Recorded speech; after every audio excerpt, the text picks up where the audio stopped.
शेतकऱ्याची मेहनत आमची जबाबदारी. प्रगत तंत्रज्ञानासह पिकांचे संपूर्ण संरक्षण. इडीमॅक्स बायोटेक तुमच्या शेतीचा खरा पार्टनर. जोरदार पावसाची शक्यता बघायला मिळणार आहे. तर कोणकोणत्या भागात पावसाची शक्यता आहे तर आपण या ठिकाणी बघणार आहोत. मित्रांनो, एकदम शॉर्टकट मध्ये तुम्हाला सांगण्याचा प्रयत्न करत आहोत. मित्रांनो, या ठिकाणी अरबी समुद्रात कमी दाबाचे क्षेत्र झाल्यामुळे काही भागांमध्ये आज दुपारनंतर किंवा संध्याकाळी जोरदार पावसाची शक्यता वर्तवली जाणार आहे. तर आपण कोणकोणता भाग आहे त्यामध्ये आपण लगेच व्हिडिओमध्ये बघणार आहोत. आता आज 20 तारीख आहे. 20 तारखेचं दुपारनंतरचं वातावरण आपण या ठिकाणी बघणार आहोत. दुपारनंतर ढगाळ वातावरण या ठिकाणी होणार आहे. आपण या ठिकाणी बघू शकतो. सुरुवात आपण नाशिकच्या भागाकडून करूया. नाशिक भागामध्ये जर बघितलं तर आज आपल्याला दुपारनंतर ढगाळ वातावरण साधारणतः 2-3 नंतर आपल्याला हे ढगाळ वातावरण बघायला मिळणार आहे. आणि त्यानंतर नाशिक सिटीमध्ये जर बघितलं तर आपल्याला नाशिक भागामध्ये ढगाळ वातावरण आणि सोबतच हलक्या पावसाची शक्यता बघायला मिळणार आहे. तर हलका पाऊस जो आहे तो काही भागात पडेल तर काही भागात जोरदार पावसाची शक्यता सुद्धा या ठिकाणी वर्तवली जाणार आहे. नाशिक भागामध्ये नाशिक सिटी व गंगापूर या ठिकाणी जर बघितलं तर हलक्या मध्यम पावसाची शक्यता आहे. तर हा पाऊस सगळीकडे नसून तर काही तुरळक ठिकाणी आपल्याला हलका किंवा मध्यम पाऊस बघायला मिळणार आहे. तसेच इकडे चिंचोलीचा भाग आहे, लाखलगाव आहे, सिंदखेडा आहे, या ठिकाणी भेंडाळीचा भाग आहे, सिन्नर आहे, या ठिकाणी बघू शकतो निमगाव सिन्नर आहे, डुबेर आहे, तिरडे आहे, त्याचबरोबर दापोरचा काही भाग आहे, कान्होरी आहे, या ठिकाणी आपण बघू शकतो अकोला आहे, संगमनेर आहे, या ठिकाणी पावसाची शक्यता आपल्याला बघायला मिळत आहे.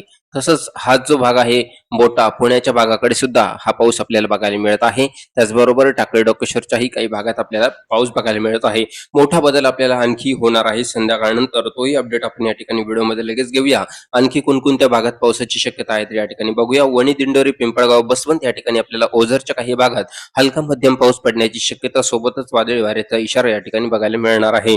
त्याचबरोबर कळवणच्या काही भागात जर बघितलं तर तिथे सुद्धा आपल्याला पावसाची शक्यता आहे. देवळाच्या काही भागात आणि दोंडांबीच्या काही भागात आपल्याला हलका पाऊस पडण्याची शक्यता या ठिकाणी वर्तवली जाणार आहे.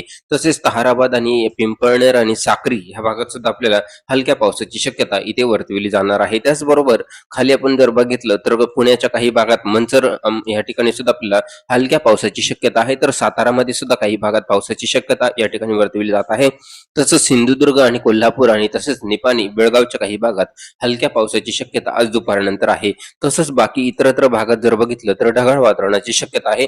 तापमानामध्ये थोडीशी घट झालेली आपल्याला काही भागात बघायला मिळत असल्यामुळे या ठिकाणी आपण बघू शकतो. आणि त्याचबरोबर संध्याकाळी पुन्हा एकदा बदल होईल आणि पावसाची शक्यता आहे जी काही भागात आपल्याला बघायला मिळू शकते. आता बघूया मित्रांनो कोणकोणत्या भागात पावसाची शक्यता संध्याकाळनंतर आहे.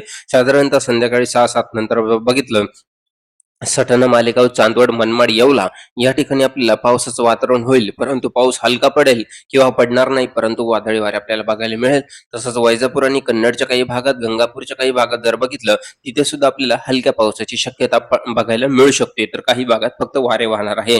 तसेच पारनेरमध्ये अहिल्यानगरच्या भागात जर बघितलं इथे सुद्धा आपल्याला हलके ढगाळ वातावरण तसेच हलका पाऊस सुद्धा या ठिकाणी बघायला आपल्याला मिळू शकतो.